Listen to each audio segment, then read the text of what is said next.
মমতা বন্দ্যোপাধ্যায় কি বলেছিলেন যেটা নিয়ে এখনো আমাদের কানে বাজছে ওই কথাটা?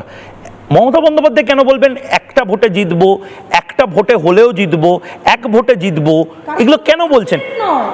এটা কেন হবে? আমি একবার শোনাবো এবং তারপর আমি তোমার প্রতিক্রিয়া নিয়ে আমি অরিন্দম দার কাছে যাব। हमारा भवानीपुर एक छोटा केंद्र, जैसे हम आपको उदाहरण का स्वरूप देते हैं evidence, only 2.6 lakh voters were there.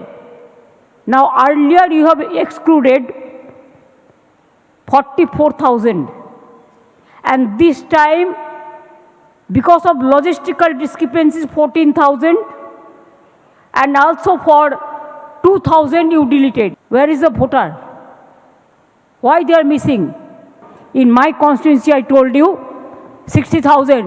Instead of that I will win from Bhawanipur even there is a one vote. I believe that, I have that trust. I believe God.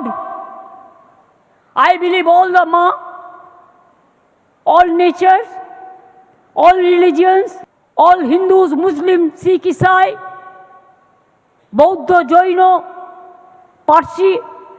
I respect all the community caste. একজন voter হলেও সেই ভোটটা মমতা বন্দ্যোপাধ্যায়ের জন্য হবে, মানে তুমি ওনার এই মুখটা জায়গাতে একবার মন দিয়ে দেখলে ময়ূক, ওনার মুখে ভয় স্পষ্ট। তৃণমূলের এক কর্মী বলছেন এক নিউজ চ্যানেলে বসে যে আমরা আমাদের কোমরের জোরে ভোট করব। এই কোমরের জোরটা কি বলো তো, আমি একটু পরিষ্কার করে বলি। যখন পঞ্চায়েত ভোট হলো, মাত্র একটি জায়গা থেকে তৃণমূল হেরেছিল, আর ঠিক যে জায়গা থেকে তৃণমূল হেরেছিল ঠিক বিকাল বেলাতেই ওই জায়গার ওসি বদলি হয়ে গেল। তার মানে ওনার কোমরের জোরটা হচ্ছে এই পুলিশ কর্মী যাদের করে গৃহপালিত পশু করে রেখেছেন।